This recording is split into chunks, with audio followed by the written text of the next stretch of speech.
All right, good morning. This is an Outschool quick tip video about transferring, refunds, and discounts.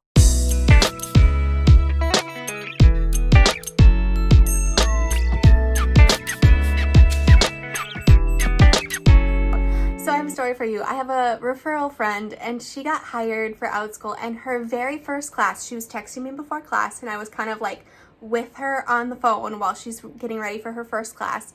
So her first class, the student wasn't there, like a no-show, and she's waiting. And then 2 minutes after class was supposed to start, she texted me that the mom was like, "Can I do a transfer?"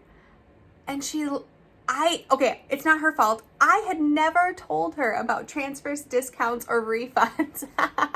So if you are a brand new Outschool teacher, your very first class, you could just dive right in and have to think about these things. So let's talk about them first of all. So first, to give you a little backstory, if you're coming from a different company like VIPKID or GOGOKID, they handle all of this, right? You don't have to handle any of the money thing. You don't have to do transfers or discounts or blah, blah, blah. Nothing like that. You just show up and teach, right? But with Outschool, they give you more control. So you could take that as a positive or negative. For me, I think it's great. I think it's a really cool feature about Outschool. But it's also more responsibility on you as a teacher. So you need to think through how you're going to handle this. So first, let's talk about in the situation of my teacher friend. She had a no-show.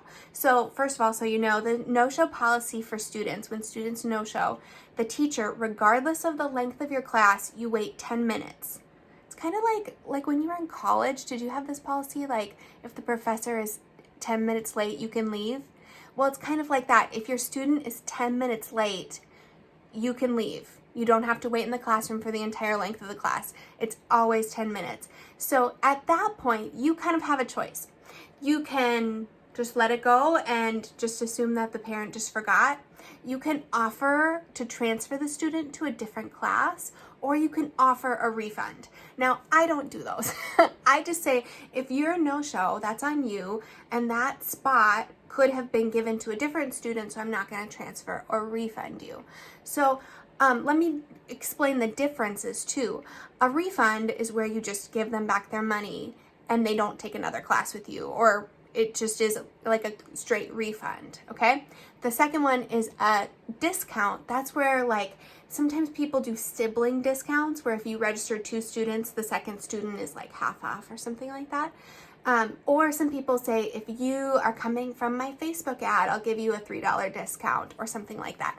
Those are discounts, and you can set up anything like that. I have not done any discounts because to me, I haven't found the need for it. Then the last one is transfers. Let's talk about transfers. This was the situation of my friend. So a transfer is when the family, they for some reason can't make the class that they're scheduled for, and so they want to take that payment and put it toward a new class of yours. So you're not losing any money, you're just moving the student. Now, some teachers like transfers and do them, and some teachers don't do them. I've only done it once. So the thought is, if they are late, they've already taken your spot in that class. Like for example, I have a class that's only a 4-person class. It's a small group class. If somebody shows up late, obviously that spot can't be filled by another student. So then I'm losing money. So in that case, I would not do a transfer. However, if they're like, "Oh, I know I'm going on vacation in a week and I don't want to miss my class with you.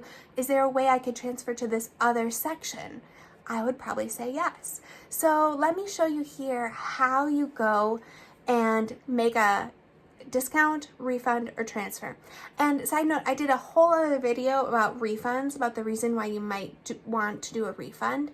So if that's your situation, go check that out too. So let's go into a class. Here's one of my weekly math classes.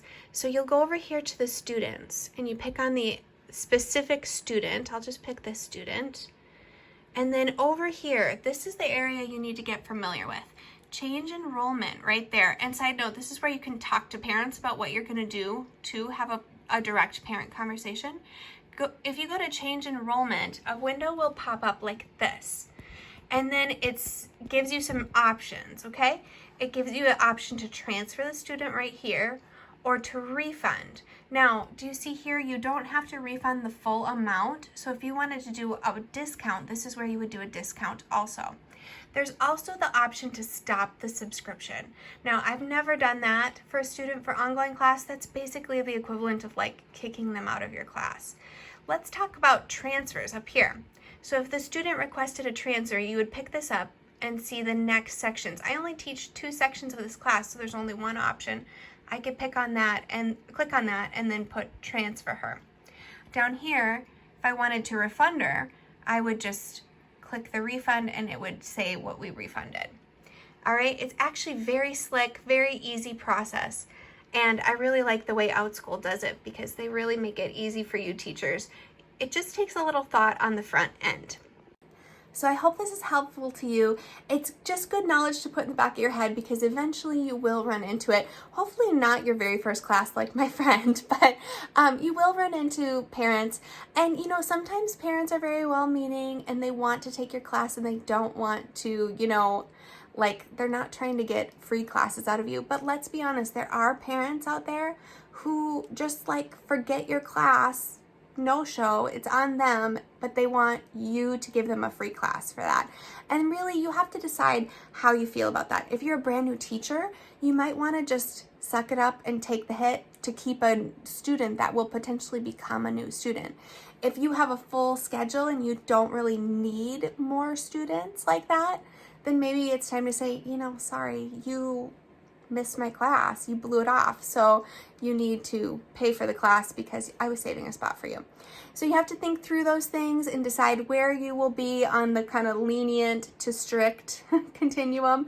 And of course it will change for the student, for the situation, for the class. So the fun thing about Outschool is that you have a lot of control and it can feel like a lot of responsibility at first. But I think as long as you communicate clearly what you're doing and why to parents, parents will respect your decision. And you know what? I mean, the other part is, I'm just going to be honest, not everybody's going to like your policies. And that's okay, right? So just stick with your guns. Remember that you're not volunteering to teach. You're not doing this just out of the goodness of your heart. This is your job, right? And so if they're signing up for your class, they should be paying for your class. Don't get into this kind of like, you just let everything go and let people walk all over you. You need to make a decision about how you're going to do it. So that's my story about transfers, discounts, and refunds. Please ask any questions about this. I know this can be one of the most complicated situations on Outschool, on all of Outschool. So tell me in the comments below, have you done a transfer, a discount, a refund, and why? Maybe we can have a conversation about different situations in the comments. All right, thanks for watching, everybody. Bye.